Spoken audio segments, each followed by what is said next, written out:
afternoon and welcome to Special Collections and Archives. I'm Christina Zaman, Head of Special Collections and Archives. I just wanted to welcome everybody here today. It gives us an opportunity to show off the tremendous amount of work that's been done to digitize M.H. Ross's papers. I want to welcome Ken, Robert, and Jancy to speak with us today. And particularly like to thank Catherine Michaelis, Jeremy Bright, and Tracy Drummond for all their work pulling together the grant to get this project done.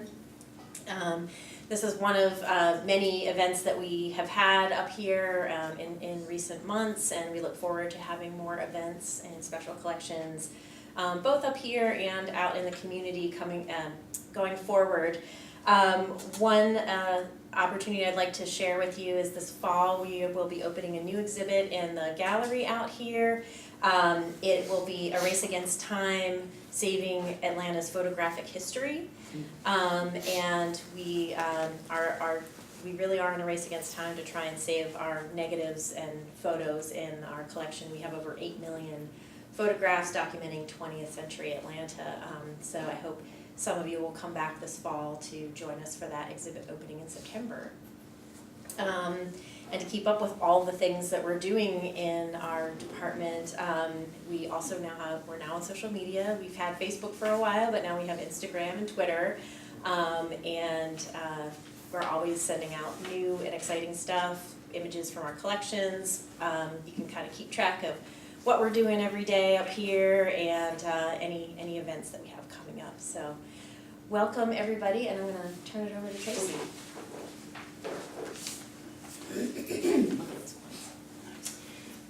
Welcome to everyone here. I'm going to give a little bit of background on Mike Ross since he's a relatively unknown figure in labor history. Then I will introduce our speakers. And I will make sure your slides work, Robert, when it is time for them to do so. When buildings are built, we see the structure go up, but rarely notice the individuals on the construction site.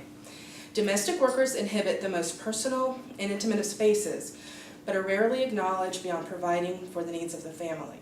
Mine workers are removed entirely from sight, the work taking place deep within a mountain and often dangerous, keeping the barrier of distance between the public and the work being done.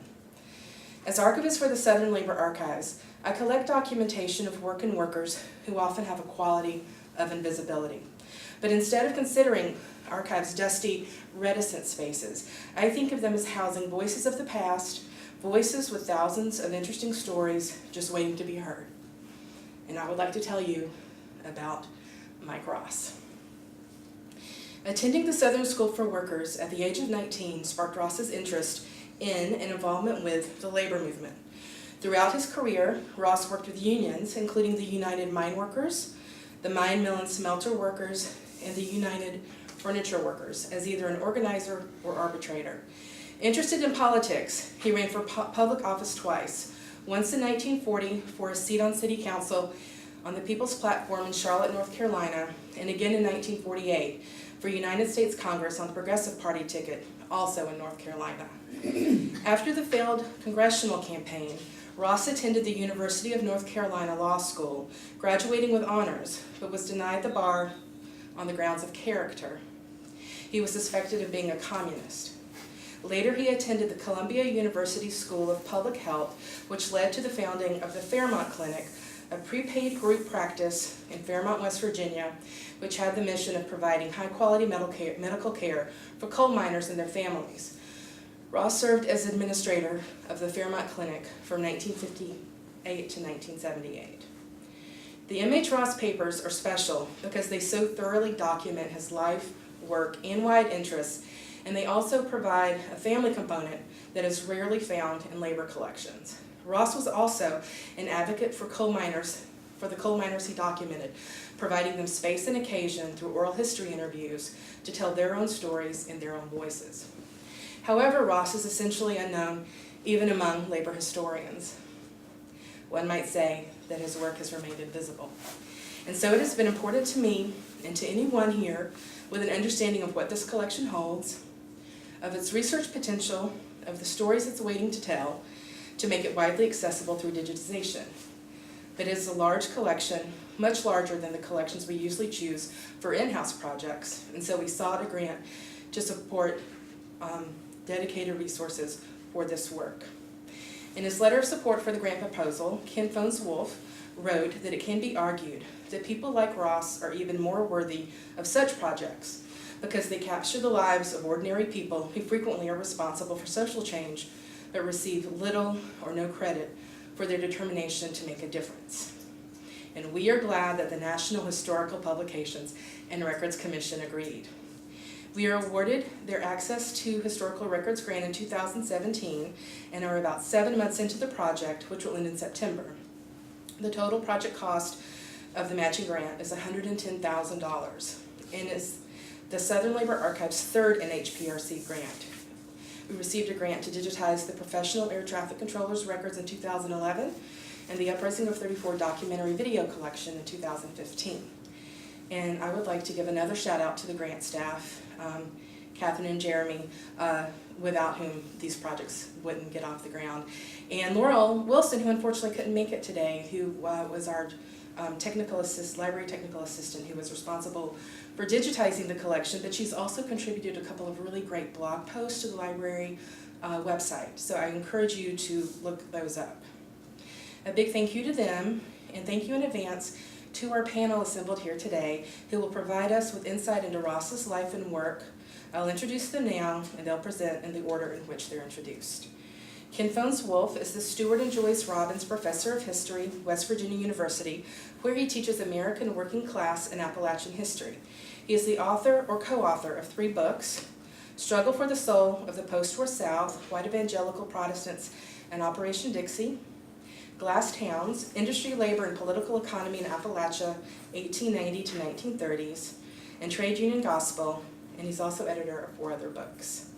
Robert Woodrum is an associate professor of history at Perimeter College of Georgia State University. He is based out at the Decatur campus, where he teaches classes in United States, World, and African American history. He also participates in Perimeter College's Prison Education Project, which offers college classes to incarcerated students in state prisons. Robert's research is focused on labor and African American history. He is the author of Everybody Was Black Down There, Race and Industrial Change in the Alabama Coal Fields, and several essays that explore race relations in the labor movement in the South. His current scholarship examines racial struggles in waterfront unions in Mobile, Alabama during the first half of the 20th century. Jane Ross Davis, or Jancy, was assistant. Well, it's important to note, for those of you that don't know, that Jancy is the daughter of Mike Ross, who we're celebrating today. She earned her Bachelor of Arts from Oberlin College, while in her first position at the University of Massachusetts in Boston, she earned a master's degree in counseling. From 1965 to 1972, Jancy was assistant to the Chancellor of the University of Massachusetts in implementing a successful program to recruit and support non-traditional students based on race, age, and income. The program, groundbreaking for its time, removed traditional barriers to entry, including arbitrary standards such as grades and SAT scores, while at the same time diversifying the student body at the university.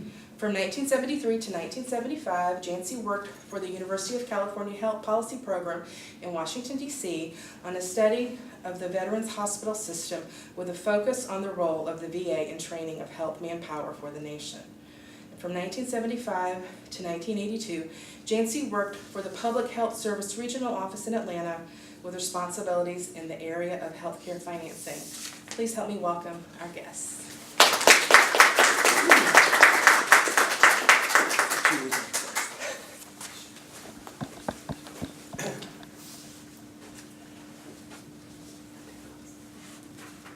Hello.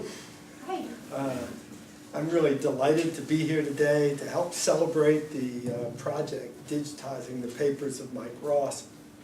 I'd like to thank Tracy for the invite, a chance to see my old friend Bob Woodrum, and to meet Ross's daughter. It's a real honor.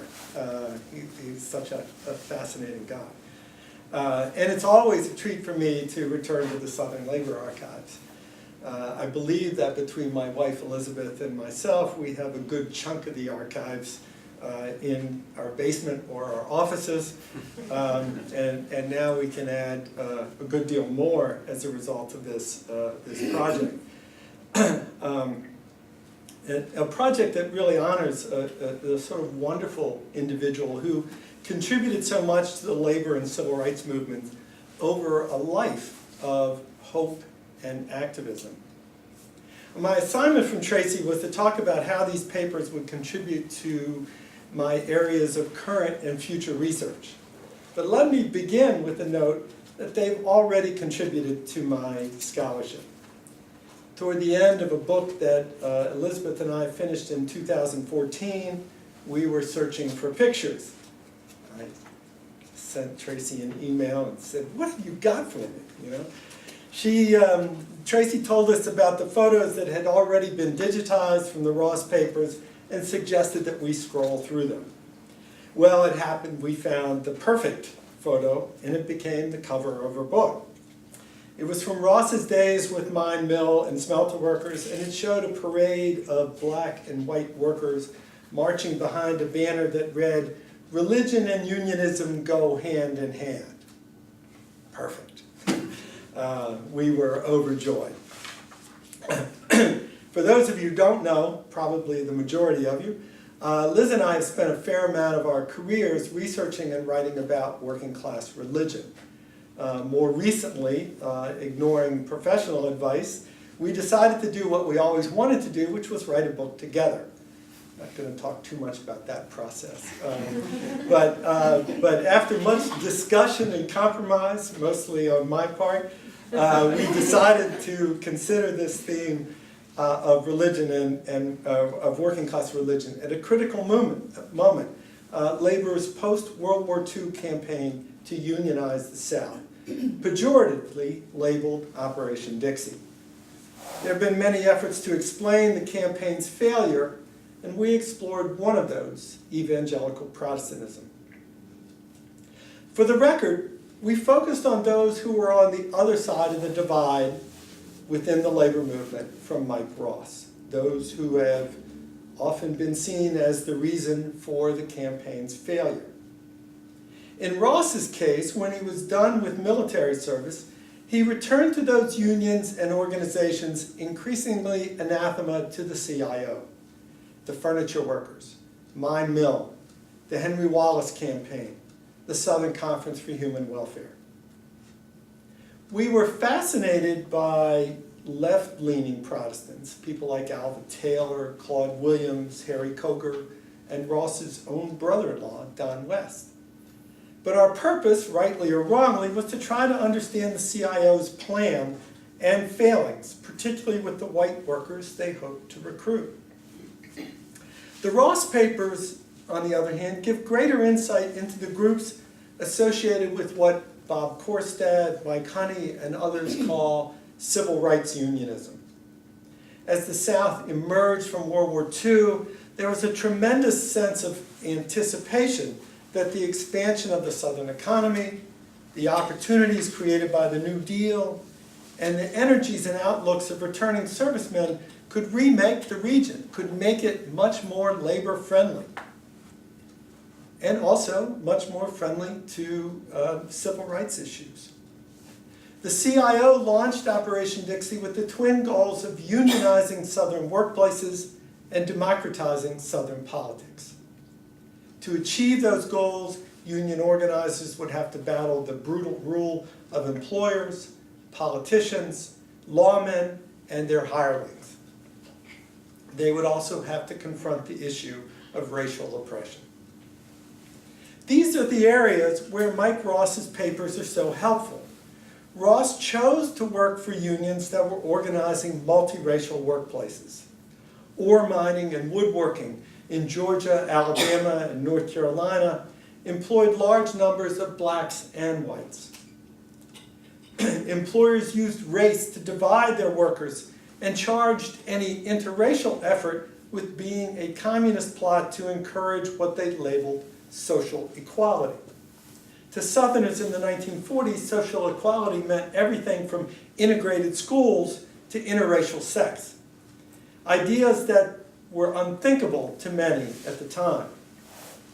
And there were personal threats made against Ross and his family, including a break-in where his wife and daughter were held at knife point. Ross's papers not only reveal the courageous efforts to break down those racial barriers, they also reveal the debates over strategies that resonate for today.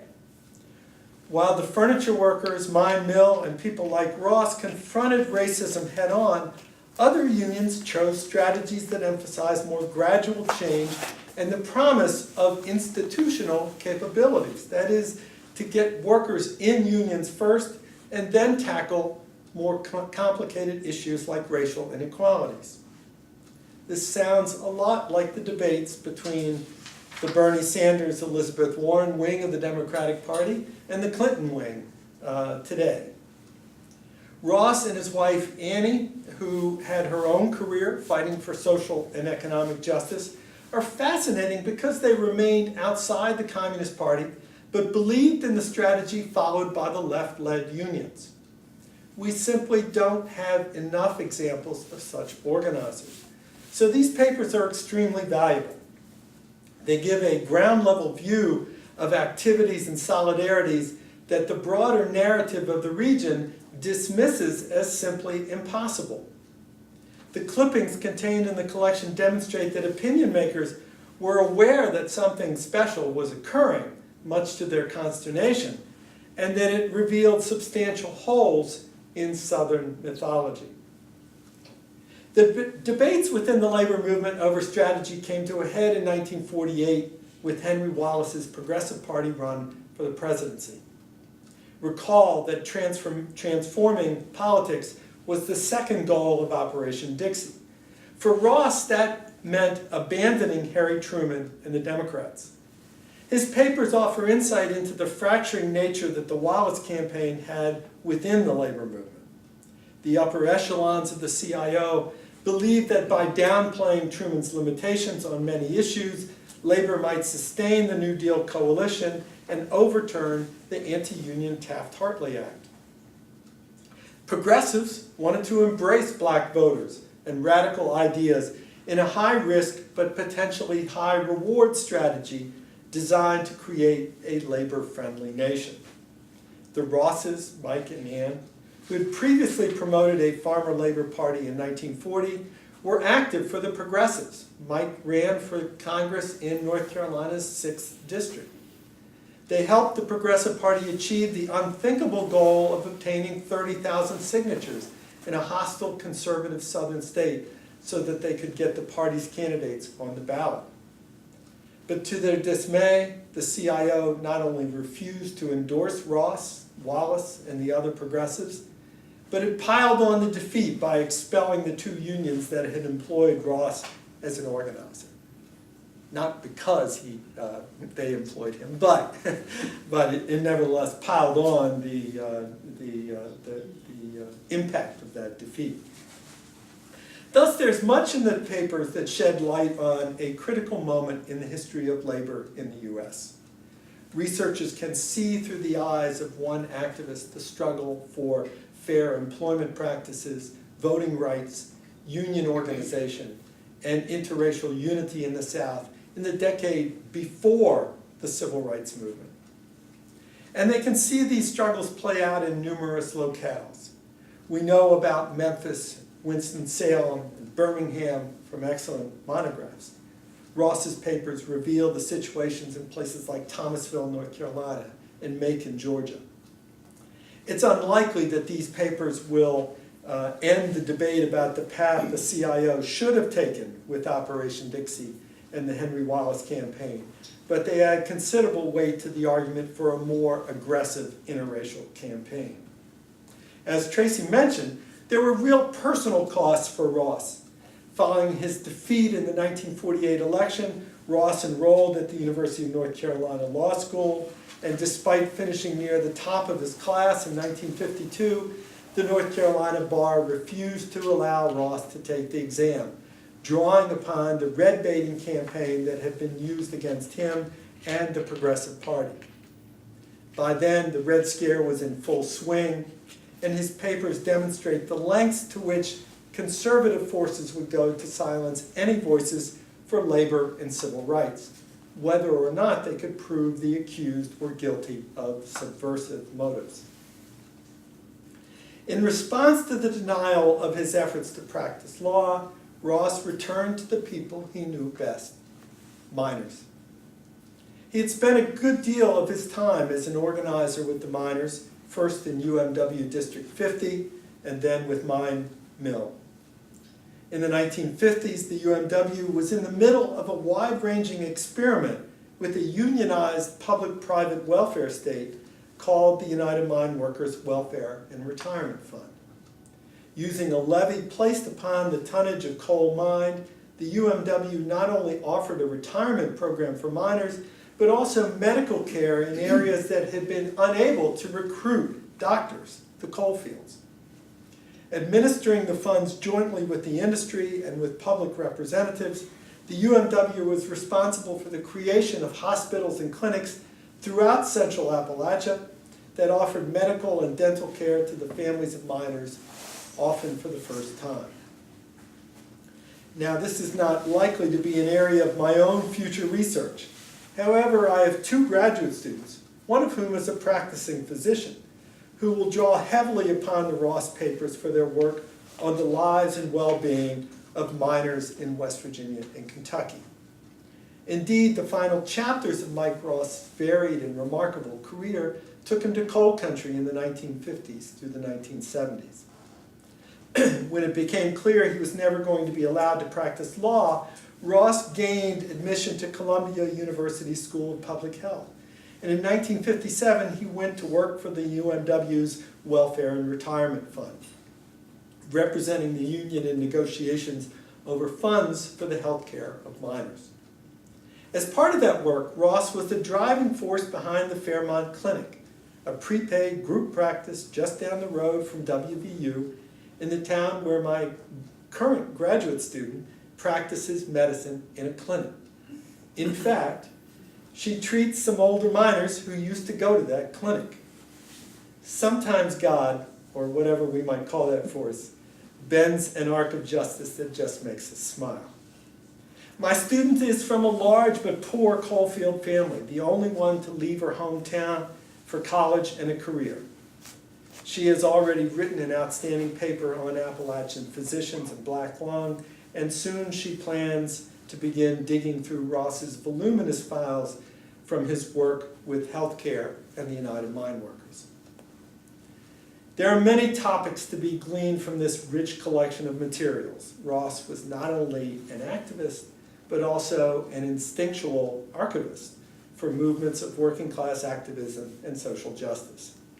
We owe a debt of gratitude to him for saving so much, and a large thank you to the Southern Labor Archives for making this material available to so many. To researchers interested in these topics, I say good hunting. Thank you.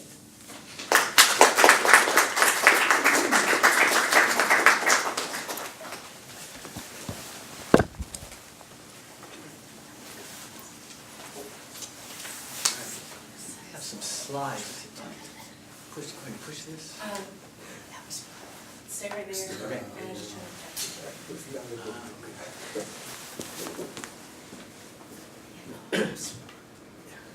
So I pulled some slides off of the Library of Congress website just yesterday, and I've used them in my work over the years, and they have some scenes from Birmingham, which is kind of what I'm going to focus a lot of my discussion on Birmingham in the 1930s and 40s when Mike Ross was active in the city. I can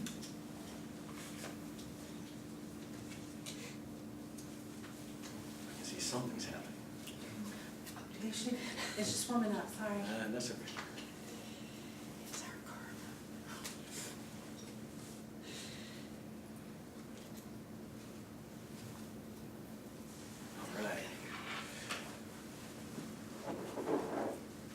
All right, so my name is Robert Woodrum, and what I want to do today is talk a little bit about the city of Birmingham, which was the city that Mike was active in the 30s and 40s, during the New Deal era. focus a lot of my discussion on how workers built industrial unions in the city during the New Deal.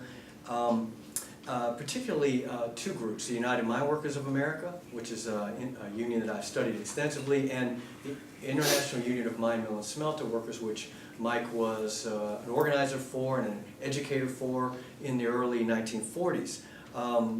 And I thought also I would sort of conclude with a discussion about how Mike's papers influenced my own work. I used them when I was working on my dissertation here at Georgia State. I finished up in 2003, Go Panthers, and used them right at the end of my research.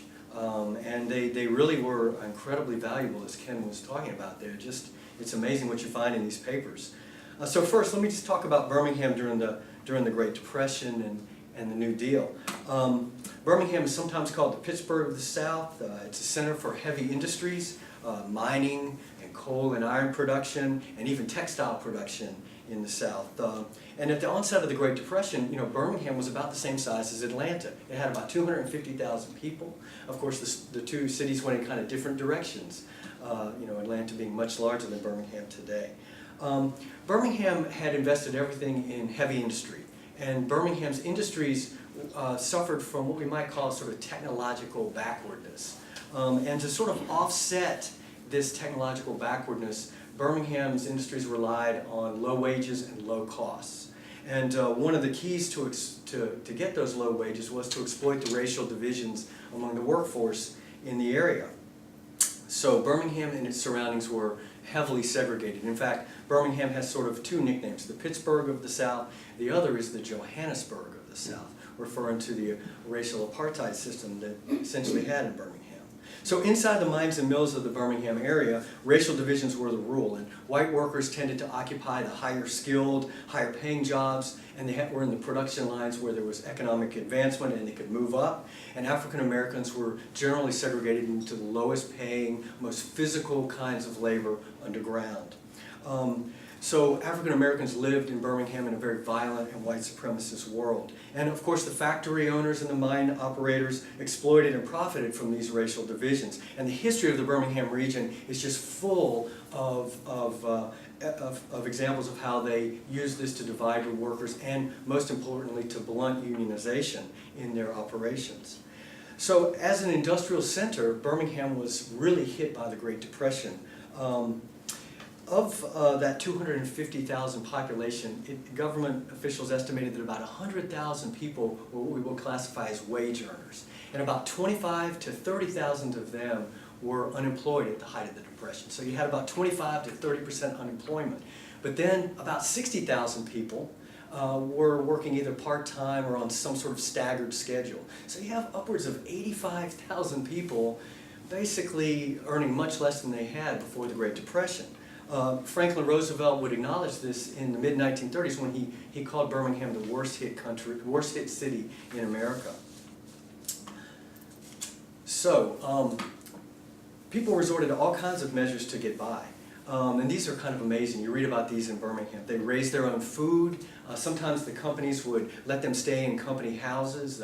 Birmingham's manufacturers built company towns with company streets, company guards, and company houses, and they paid the workers in company money even, right? So they would let the workers stay there and sometimes farm on company land. Other times, workers would go throughout the region and sort of do things like tip over coal cars and take the coal to heat their homes. Another thing that happened occasionally was people would somehow take electrical wires and tap in to the electrical system illegally. Now, I can't imagine how you would do this. I've only read about it. But they would tap the wires and run them into their houses so that they would have electricity.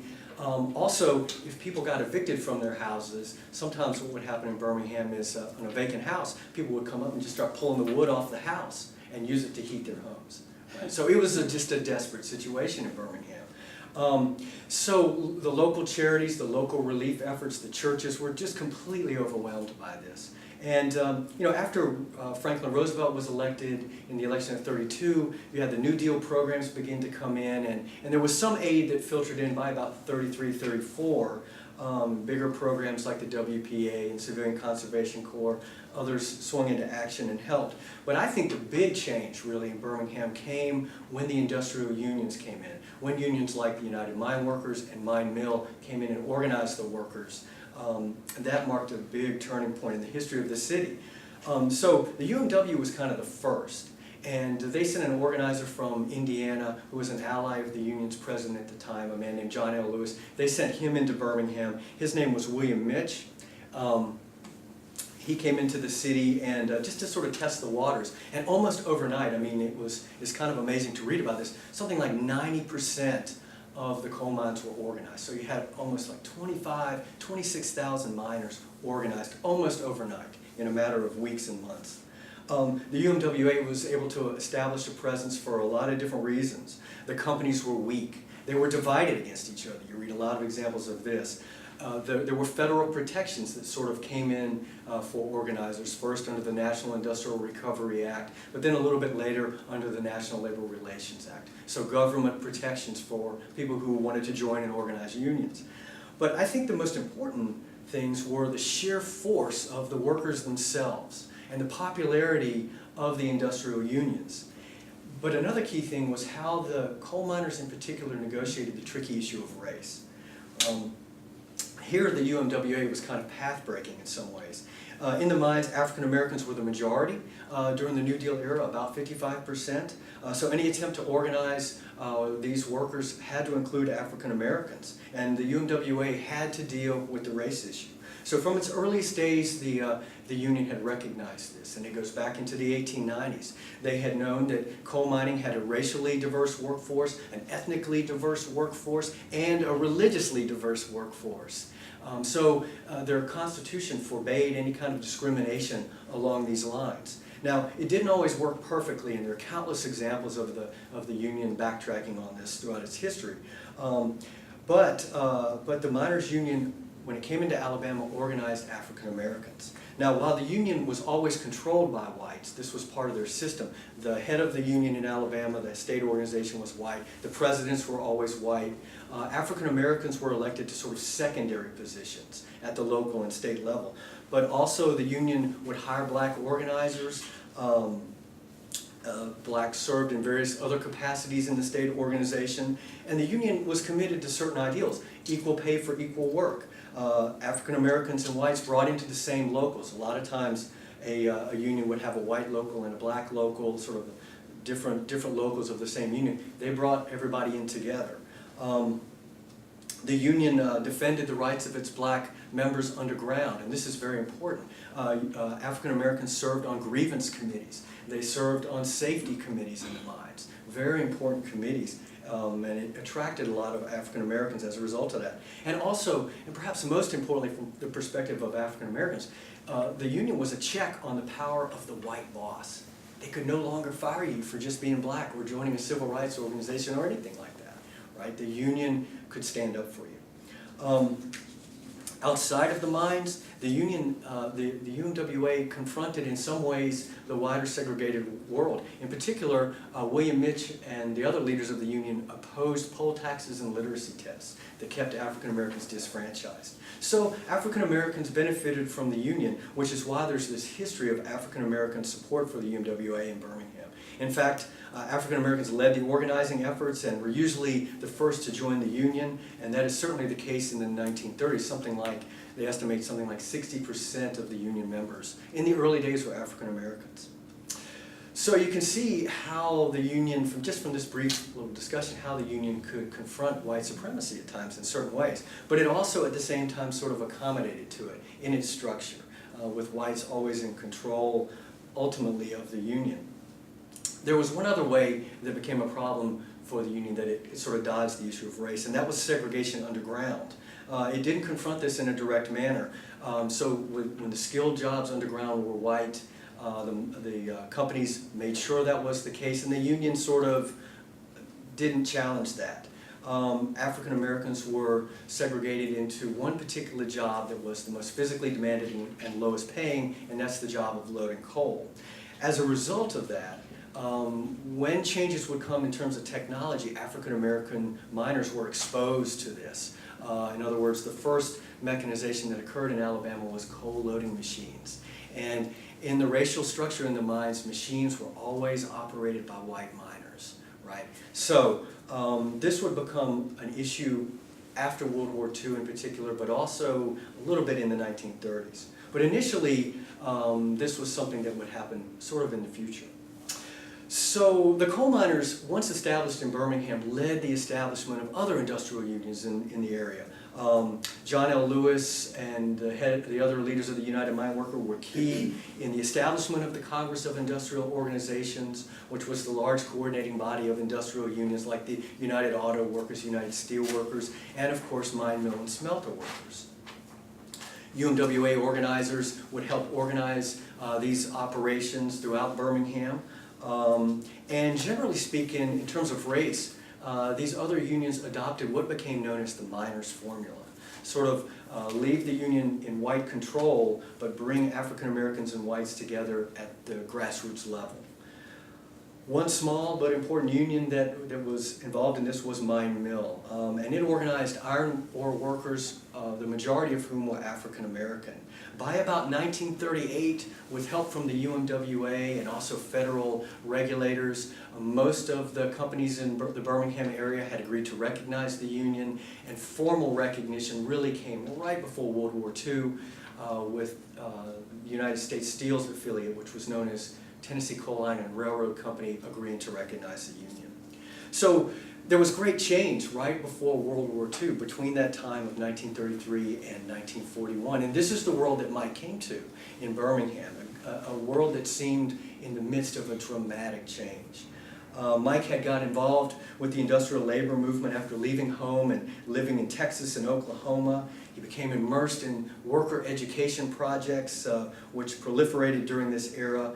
Mike would start working for the United Mine Workers and would eventually find his way to Birmingham. He would be there at a kind of a key moment in Birmingham's history. In 1938, many liberal, leftist, and labor forces came together in the South to form the Southern Conference for Human Welfare. The organization was formed to sort of confront economic inequality in the South, but also racial exploitation in the South. And it held its first meeting in Birmingham in the fall of 1938. And it was a fascinating meeting. The First Lady at the time, Eleanor Roosevelt, the wife of Franklin Roosevelt, came to the meeting. So it turns out did Mike Ross. And I've written a lot about this meeting over the years, and I can only imagine just how incredible it must have been to be there for it. There were labor leaders there, political leaders. The governor of Alabama, a progressive named Bibb Graves, was there. Hugo Black, who would go on to be a Supreme Court justice at the time, I think he was a senator, was there. Eleanor Roosevelt was there. Even a few communists were there who had kind of helped organize the organization. And the most amazing thing is that during the first day it was integrated. So imagine this, 1938 November, Municipal Auditorium in Birmingham, an integrated meeting. The second day, somebody else showed up, and that was a man named Eugene Bull Connor. And many of you have heard of Bull Connor. Bull Connor is the man who, when Dr. King and the SCLC and the Student Nonviolent Coordinating Committee came to Birmingham in 1963, and they had the children's protests and all of that, it was Bull Connor who confronted them with the fire hoses and the dogs. So this is the young Bull Connor in the 1930s. Confronting the Southern Conference of Human Welfare. And he kind of came into the meeting, he was a city commissioner, and he demanded that they segregate, that they abide by the segregated seating arrangements that were law in Birmingham. So African Americans on one side, whites on the other. And it's estimated that about a quarter of the members of the people there, the delegates there, were African American. So according to traditional interpretations, basically people sort of segregated in order to keep the meeting going so that they could continue the work even though they opposed it, and then they passed a resolution denouncing Birmingham's segregation ordinance. But in a series of interviews that Mike did with his daughter Jane, he shed a lot of interesting light on this process, stuff I didn't even know about, and I was just reading this over the winter. Mike recalled that the head of the United Mine Workers in Alabama, William Mitch, just ignored the directive and went and sat in the black section. So did a recently elected congressman, a man named Luther Patrick, who was a New Deal congressman from Birmingham. He went and sat in the black section. And what Mike said is basically, quote, the police chose to treat them as errors or something, as if they'd sort of just forgot, forgot what Bill Clinton had told them to do. Now, something else happened that's been written about quite a bit, but Mike also had an interesting take on this. Eleanor Roosevelt, who was there and opposed segregation, refused to abide by the directive. So what she did was she took her chair and sat in the middle of the two aisles. And you can just imagine the First Lady doing this. And what Mike said about it was Mrs. Roosevelt, to show her disdain for the whole thing, simply sat in the middle. She refused to sit anywhere else except in the middle aisle, and they didn't dare do anything about it. So this sent a really powerful message. Mike would come back to Birmingham a few years later. At this time, the second sort of era in Birmingham, he was involved with the education efforts for the CIO and for Mine Mill. And it's clear from the interviews with Jane how important African Americans were to the Union Mine Mill. The interviews are just a window into this. Mike estimated that 60% of the union membership was African American. Mike also ran worker schools for the members. They talked about labor history, they talked about parliamentary procedure, economics, all of this. And Mike estimated that something like 80% of his students were African American. He said this, he said, their loyalty to the Union was beyond belief. Their willingness to die for the Union was beyond belief. One of his students was named Asbury Howard, and Mr. Howard would go on to be one of the most prominent black trade unionists of the era. Mike also recognized the importance of the black church to union organizing.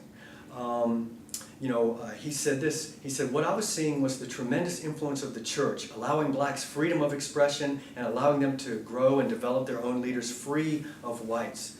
Union meetings always began, quote, without anyone giving a signal, with a black singing a hymn, always, we shall overcome, or some other hymn.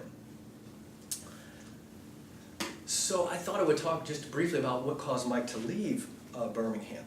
Well, all of this change concerned white elites in the region. They feared the industrial unions, they feared the political changes, they feared the renewed presence of the federal government in the 1930s, and by World War II, what had been a pretty vibrant federal presence became huge, and it's really hard for us to imagine how World War II brought the presence of the federal government into daily life, but it really did in a profound way. To white elites, this meant that they were going to lose their power, and they feared the federal government was causing African Americans and whites to come together. It was breaking down segregation. So it provoked an extreme reaction. By the first year of the war, as a matter of fact, conservative white leaders in Alabama and in Birmingham were in open revolt against the federal government. Governor Frank Dixon, who had succeeded Biv Graves, accused the National Democratic Party and the Roosevelt administration of dynamiting the social structure of the South. Those are his words, dynamiting. The racial structure is what he meant. In a foreshadowing of what would become the Dixiecrat movement of the late 1940s, Frank Dixon threatened that whites would simply leave the Democratic Party and form their own independent Democratic Party. And they, of course, would do that in the same election that Ken was talking about in 1948. They would vote for Strom Thurmond. Another conservative Democratic activist, Horace Wilkerson, called for open resistance against the federal government. So you see this rhetoric taking shape that we are so familiar with today. Local and state officials were in a panic. There were reports all over Birmingham of African Americans confronting racial segregation directly in the mines, in the mills, but also in the wider society, on the buses, on the streetcars of the city. Open conflict where African Americans would refuse to give up their seats for whites, refuse to sit in black sections of cars. All of this just really shocked the leaders of Alabama. Company police at the local subsidiary of U.S. Steel, Tennessee Coal and Iron, reported that CIO organizers would show up at company paydays when all the workers would come to get their paychecks, and they would be armed with megaphones, and they would, quote, malign officials with the company, preach equal rights, and the best quote I ever found, they would exhort the Negroes to exert themselves. So they were just in a panic over this. And so this provoked a reaction. all this provoked a reaction in the mines and mills, and it played a role in Mike being forced to leave Birmingham for his own safety. Mike and other activists in mine mill had succeeded at one of the mines in breaking down that racial segregation that I talked about underground. An African-American ore miner had been promoted into a white job, right? Well, that had provoked a reaction amongst white miners. Someone broke into Mike's house and ransacked it, and the union eventually removed him from Birmingham for his own protection. So I would just like to close with just a short discussion of how Mike's papers influenced my own work. Like I said, I used them towards the end of my dissertation research, and I was kind of lured over here, and I'm not even sure that the collection was entirely processed when I used it at the time. But I was finishing up work and on this, and I had come across a disturbing event that had happened in Birmingham at the time that Mike was sort of forced to leave, and I think it may have been connected in some ways with him being forced to leave the city. By 1942, the alliance of unions that made up the CIO had begun to sort of fracture at the national level. Eventually, John L. Lewis took the United Mine Workers out of the CIO. They went back into the American Federation of Labor for a while and then came back out of that. And it was a very personal split, and I've read a lot about it, and it's personal, it's sort of political, it involves charges of communist influence in some of the CIO unions. There's an early foreshadowing of that. At the local level, in the state of Alabama, the split was really bitter, really bitter. The miners had essentially created the CIO in Alabama. William Mitch was the president of the organization, the only president it had ever known. So as the UMWA left the CIO organization, the miners began to make threats. The United Mine Workers did against other unions, and mine mill became a target in this. Iron ore mining is a mining industry. It's different than coal mining, but it's not altogether different, right? So you can make an argument that the UMW and mine mill were in sort of similar industries. And what the miners began to say is that they were going to raid mine mill locals. And in union lingo, that means take them over, right? They were going to take these locals over. Now, the mine mill locals were smaller. There were only about 5,000 or 6,000 iron ore miners, 20-some thousand coal miners. So the UMW was a much more powerful organization than mine mill. And when the UMW began to make these threats, it was taken seriously by mine mill activists. Now, Ken mentioned this organization, but during the 1930s, the United Mine Workers had created something called District 50. And District 50 was what they call sometimes a catch-all district of the local. And most union districts are divided up by geography. Like Alabama is called District 20, Southern West Virginia, District 17. But District 50 didn't have any geographical limitations. It just organized everybody.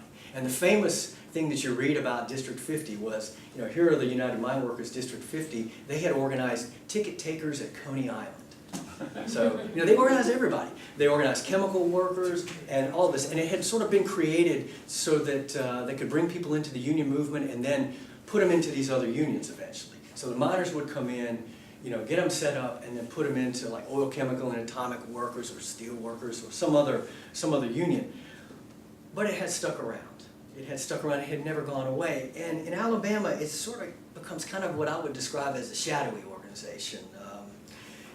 In Birmingham, after the split with the CIO, District 50 began to try to take over those mine mill locals.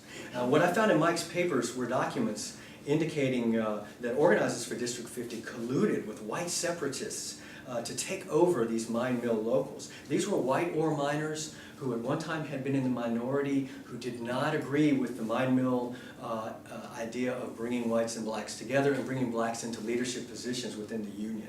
Right? They opposed it. They opposed the union, what Mike and other activists had done, breaking down the wall of segregation. They opposed all of that. The effort would fail. For the time being, these locals remained in mine mill, and District 50 was not able to organize them. But what these documents revealed to me was something very disturbing. So what they revealed was that elements of the United Mine Workers were willing to turn their backs on this racial egalitarianism that they had voiced so clearly and so meaningfully a decade earlier. In a sense, it sort of called the miners' commitment to racial equality into question. What this episode helped me understand better was something that happened years later, after World War II. During that era, when World War II ended, the coal fields went into a depression, right? And this is really hard to describe to people, but in those areas where the coal mines were, there was just mass unemployment. The coal industry lost the railroad market, it lost the home heating market, they brought in natural gas and the railroad started to run off of diesel fuel, huge markets were lost. There was just mass unemployment, and so it was like throughout the country, wherever there was coal, there were these targeted depressions, but they weren't felt generally by the general public because it was just in the coal fields. But it's every bit as severe as the Great Depression had been in the early 1930s. This crisis would hit black miners the hardest. The older mines where they worked closed.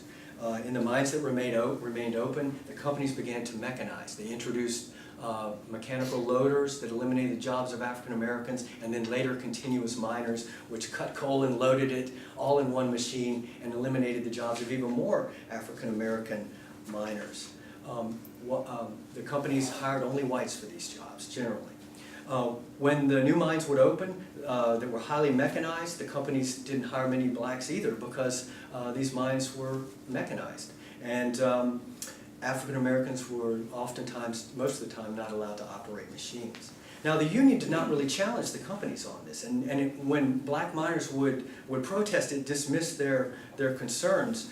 And you can't really blame the decline on black miners on the United Mine Workers.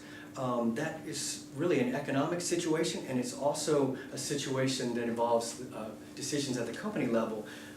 But where you can fault the UMW is with not really challenging this. This incident that had happened with District 50 and Mine Mill that Mike's papers revealed to me helped me understand how something like this could happen. The other disturbing aspect of the attempt to raid Mine Mill was that the United Mine Workers had provided a blueprint for some other union that might try to raid out these mine mill locals.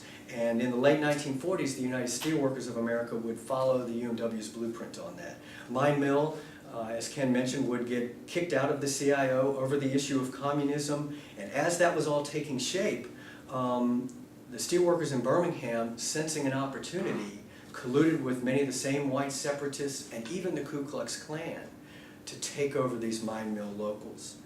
So, Mike's papers were just incredibly important to my research on how race functioned in the UMW. Just to conclude, I just think there's just a wealth of information in these documents, and I have no doubt, as Ken was mentioning, that scholars in the future are going to find them just incredibly valuable, as incredibly valuable as I did. So, thank you all.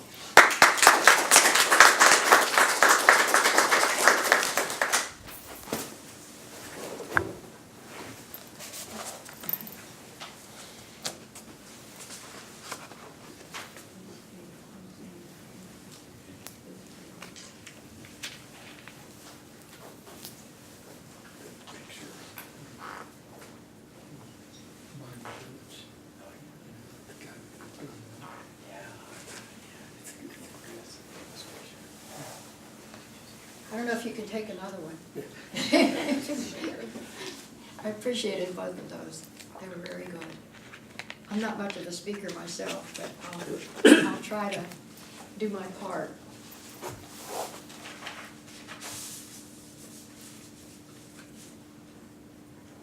Helps to put on my glasses.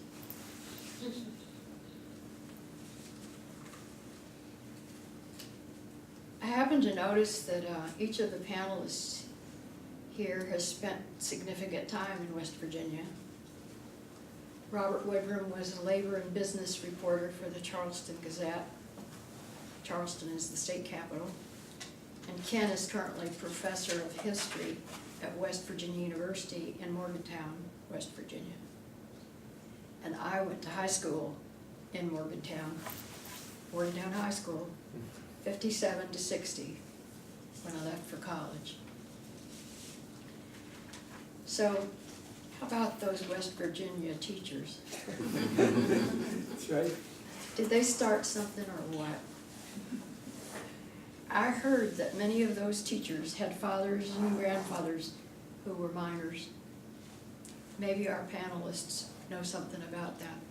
If so, I'd like to know.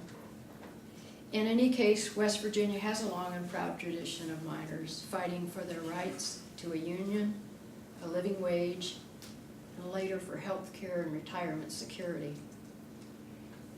That is, in the words of John L. Lewis, that for the rights to the decent life to which free men are entitled.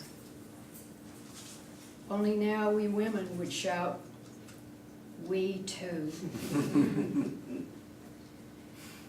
Christina Zeman, head of special collections at Georgia State, is clearly someone who understands the importance of hiring first-rate people, then keeping them and supporting them in their work. I appreciate that. Tracy Drummond is one of those people. I've gotten to know some of what Tracy does and have found her to be a labor archivist who makes things happen. I have been impressed with her background, her enthusiasm for her multifaceted work, and her commitment to seeing projects through. With the various digitization projects undertaken, and I hadn't known about that first one, but I had just mentioned the POV film, Uprising of 34 interviews, and the Mike Ross collection, it seems clear that Tracy is taking the Southern Labor Archives into the 21st century. This will increase the potential reach of the archives exponentially. I told my niece up in Fairmont, West Virginia, that her grandfather's collection at Georgia State was being digitized and she could go hear some of the recordings made of him on the internet.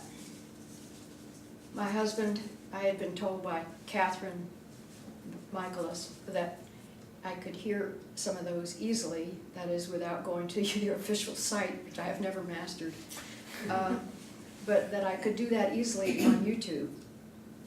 Within minutes of telling her about the YouTube site, I got a call from her saying, "Grandpa was a really good speaker." I listened to him on the phone while I was getting supper in the kitchen. I had forgotten that she was quite young when my dad died. It had never occurred to me that she hadn't heard him speak publicly, though.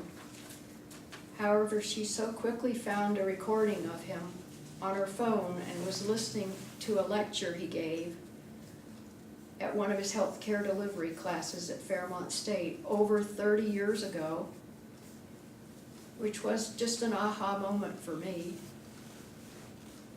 I understood better from this personal experience what all this digitization was doing and how revolutionary the change would be for the reach of the labor archives, collections generally, but particularly the spoken word.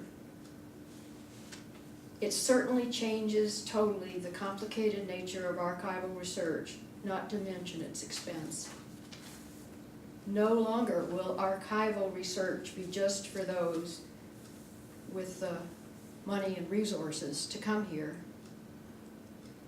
which is quite expensive in itself. The Southern Labor Archives is becoming as close as your computer or your phone. On that note, I would very much like to tell Catherine, Jeremy, and Laurel, and I'm not seeing Laurel here. She's nice. Okay, but I would like to tell all three of those people how grateful I am for what they have been doing to make this experience not just possible, but easy, even over 1,000 miles away. My dad is up there smiling. He's just pleased because his granddaughter heard his voice and really liked his healthcare delivery class. But also, he's had a great day signing up the angels for the Pearly Gates Workers Union. Before I talk about being part of a union family, which is what Tracy asked me to do here today, I'd just like to express my gratitude to the two previous labor archivists who handled the initial accessions, Pam Hackbart-Dean and Lauren Kata. I'm not going to go into all of the details about how wonderful they were, but they both were very professional, and I appreciated everything they did. Helped educate me too. At the end of my talk with Lauren, I was going through some of the pictures that she wanted to know about. She wanted to know if they were work or family. And I, you know, now that I look at it, I can see her quandary. I had donated a couple of albums to the archives, and there were lots of pictures of my parents in there, sitting on a car, you know, different things. I wasn't in any of them because I wasn't born yet, but I could see how you would not realize what these pictures represented. But so I sort of told her what some of the people in there meant to me, aside from whatever work-related aspect there is to those photos, and there is a lot now, I know better now. In some cases, to me, they were like aunts and uncles. In a few cases, they were totally unknown to me. So they were various and all from before when I was born. And some of them were clearly from Birmingham, which is, I think, just interesting in view of what you said. I always wanted to know more about that period, so I really appreciate your talk. I have, to give a little background regarding that part of the collection that is about my parents' experiences organizing in the South, it's important to make a couple of points that may make some of this history a bit more comprehensible. First of all, while a union organizer often got sent in, that is, asked to go to a town by a CIO staff official, the organizer had a choice in the matter. This wasn't a dictatorship. The way all this sometimes happened is that a local official would call staff in for a meeting and ask for volunteers. Like, is there anyone who will go into Rockwood, Tennessee, maybe? We need somebody there. Often this meant there was something about the place, if only 2 people raised their hand, for example, that we'll say was a challenge. And the word got around, and sometimes it was difficult to find a volunteer. In the case of Macon, Georgia, it had been difficult to find anyone. They had tried to get some older, experienced organizers from Chicago to go there. There was a CIO staff somewhere that had dealt with kind of shuffling organizers in the field according to needs. My dad was never part of the bureaucracy of CIO, so I don't really know much about this. The goal of the CIO drive, when my dad got involved after I was born, and from a time period I know more about, not because I was very old then, but because I was participating. When he got involved, the idea was to organize workers in the South and to do it on a racially integrated basis, sort of like the earlier speakers talking about the not taking on the whole bag of problems all at once versus taking them on all at once. There were different camps and all that, and I never really understood much of that at all. But I do know that my dad didn't always have a chance to choose his next occupation. I mean, you know, when you're taken out of Birmingham, you gotta go somewhere, you know. An organizer who isn't organizing, my dad said, was dead. Black and white workers were to be in the same union. Recall this was 10 years ahead of school integration, 20 years before the civil rights movement began with the sit-ins. And in 1944, when my dad ultimately went into Macon, Martin Luther King was just 15. But he was a freshman at Morehouse already. I thought that was interesting. I just happened to pick that up. My dad's opinion of all this, as he thought about it from his perspective in 1987 when I interviewed him, was that those who had conceived of Operation Dixie, that is those in the leadership group, Bittner, etc., were, and this sort of echoes what you were talking about, Ken, but were well-intentioned but very naive about the problems they faced in the South. They were taking on the whole ball of wax. That said, my dad basically subscribed to the mission at the time and was willing and ready to give it a chance. Had it worked, it could have changed our history. It's clear that it did in part and in certain places, and I think that's important to acknowledge. But it was idealistic, yet he was willing to give it a try. And he put himself on the line about it. There was a lot of manufacturing in Macon, so if the CIO were going to have a chance in the South, they had to organize Macon. I believe they sent my dad to Macon because they knew he would go. My dad had volunteered in the past for some difficult places. Organizers weren't well paid, my parents were young, and I suppose World War II emboldened all veterans, black and white. Black veterans were taking risks. My dad noticed that in their willingness to join unions. And we're not talking about just Birmingham, but all unions all over the South. There was a way in which all veterans came home with a feeling of having fought for such rights overseas, so that doing so at home did not seem so radical. To shorten this story, my mother and I, and my dad and I went to Macon, Georgia in 1945. I should say, Daddy was still in Army uniform because those were the only clothes he owned. He was fresh out of 6-week stay in a veterans hospital for frozen feet. He had been taken out right before the Battle of the Bulge in Germany, and that was quite common then in the war.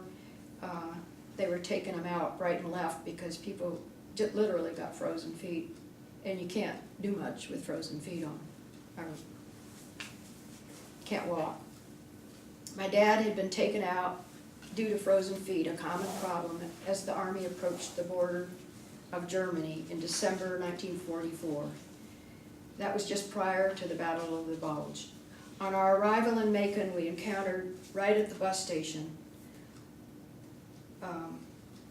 All three of us arrived, I think I said that, but one suitcase, did I say that? That always impressed me. They had one suitcase. I mean, I wasn't old enough to know that it wasn't enough. Yeah, I would find that out later. Amen. Boy, did I ever. A policeman mercilessly beating a black kid. Probably the kid was 13 or 14. My dad asked my mother to hold me, and he went over to the policeman and said, "I'm going to have to interrupt what you're doing here because I need to see your papers, rank and serial number." "What papers?" the guy says. "Who are you?" he asks momentarily, flustered, while releasing his hold on the young kid and trying to figure out what the various stripes meant on my dad's uniform. I happened to know that my daddy was wearing the blue combat pin, which had a great big revolutionary size rifle on it and a beautiful blue background.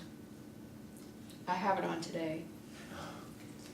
And I like to think that's what did it. But anyway, my dad just went on getting more insistent, continuing a line of official sounding crap to keep the policeman engaged.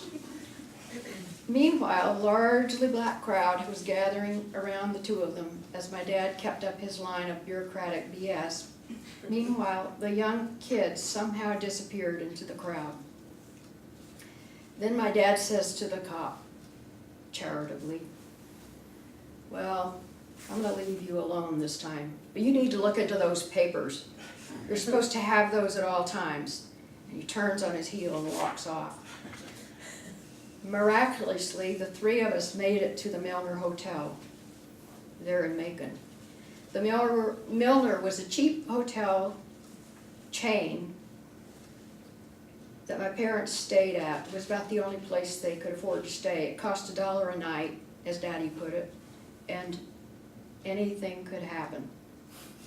The rest of our Macon experience was similarly incongruous, violent, in unexpected ways, both related and unrelated to the organizing my parents did, which was substantial. They never got anything like the Bibb cotton mill, but they got a lot of the small plants in Macon. And it was unbelievably, I think, successful given the times and the obstacles. For some time, my dad was assigned to work with an older organizer who had been in Birmingham by the name of Frank Allen. And he was much more experienced than my dad and older and very different in style. He wore, stuff like a tie and just clothing my dad never wore. My dad was in work clothes all the time. And so he and Frank also had quite a bit of jewelry that he would wear on his fingers, like rings. And, he was well set. He had a nice car and everything. But anyway, he was well connected too. African American also. Oh, yeah, he was African American, that's right. I don't know, thank you, I didn't remember that. He was just well connected, let's put it that way. And he knew how things were usually done. Well, my dad wasn't, one who did things as they were usually done, so the two of them made an odd couple. But they ended up getting along very well, actually. Frank would fix my dad up to speak at the churches, so he kept my dad busy speaking, and I'm sure he viewed it that way. So he didn't get into more trouble than he might have otherwise. And you will see their pictures standing in front of the crosses that the KKK put in around Macon. If you look at the pictures in the collection. My mother was also a big part of the organizing scene, especially as they approached the cotton mills, along with the Carling tile plant, where most of the employees were white women, exclusively white women. They didn't hire any black women. Anyway, Mother took to having lunch with the women on the grounds outside the plant, and she just sort of blended in. She wore the same kind of clothes they did, because that's what she had. This proved to be an unorthodox. One day my mother just went back in with the women after lunch and went right back into the plant. The idea was to find other people who might be interested in the union. This proved to be an unorthodox but extremely effective maneuver, although it could have gotten her arrested for trespassing. They did eventually catch her, and she got thrown out, but it worked for a while. My dad thought it was an awesome thing to try. I don't really think he would not have tried it. It's amazing how a simple act of defiance could, in an oppressive situation, have such a positive effect in attracting the interest of the women, some of whom gave her their addresses and did end up joining the union. My mother was a true union maid. She never was afraid. Well, hardly ever. As I come to the next part of the Macon story, and I'm almost to the end, I'll prove how brave, but also how very human and vulnerable she was. One evening toward what would be, unbeknownst to us, close to the end of our 6-month stay in Macon, which had been, as I said, more successful than anybody expected, my mother went to answer a knocking at the door of the cottage we'd rented there. She opened the door to find 25 Klansmen in white robes and white sheets standing there, asking for my dad. I was right beside her, not that it helped. I just stood there gaping. The white-robed sheets were clearly wanting trouble. My mother said, "He's not here." And she said it just like that. And that's all she said. But of course she knew that my dad was walking home along the same road they'd come there on. She assumed he'd be killed if they saw him, and she thought they would meet him on the road. Still, she betrayed no fear. The Klansmen left, and I never knew what happened next. I only remember that my next scene that I remember, you have to keep in mind I was less than 4.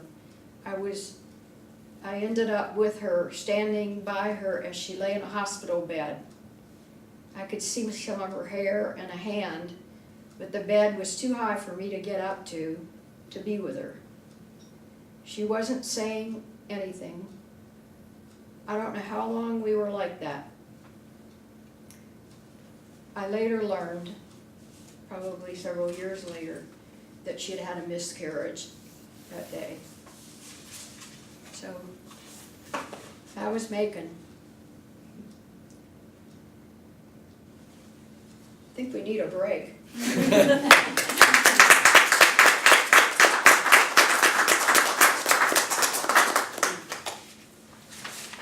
So we were gonna open it up to questions, but I think Jancy's right.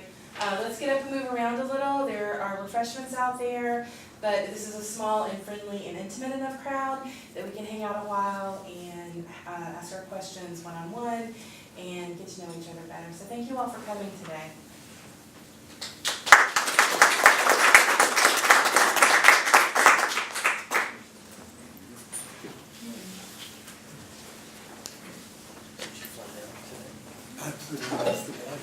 Yeah. Let me add one thing.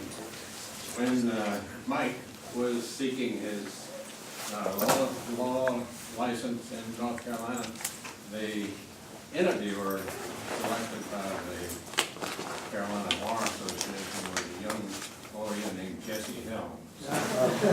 Many of you would know that name. He was a later far to the right, almost anybody, senator for North Carolina. He was the one who decided Mike Ross, who had just fought his way across France, was not American enough to practice law in North Carolina. Yeah, Sorry. it's okay. It's all right. It's understandable.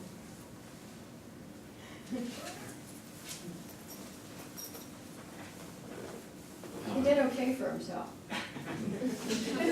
He did. Sure, in spite of it. Yeah. You have to answer a question for me. Did he ever get an undergraduate degree? No. No, I didn't think so. He was admitted to North Carolina Law School. What do you want with an undergraduate? I know, but I mean, it's amazing that he was admitted to not only North Carolina Law School, but also Columbia University School of Public Health without having completed an undergraduate degree. Yeah. So, He was absolutely at the top of his class. I know, and so that's an amazing feat in itself. Yeah, but you know, maybe it was a blessing. Yeah. We would have probably stayed in the South and he would have been, well, Klan could have come after him. Yeah. For sure. Yes.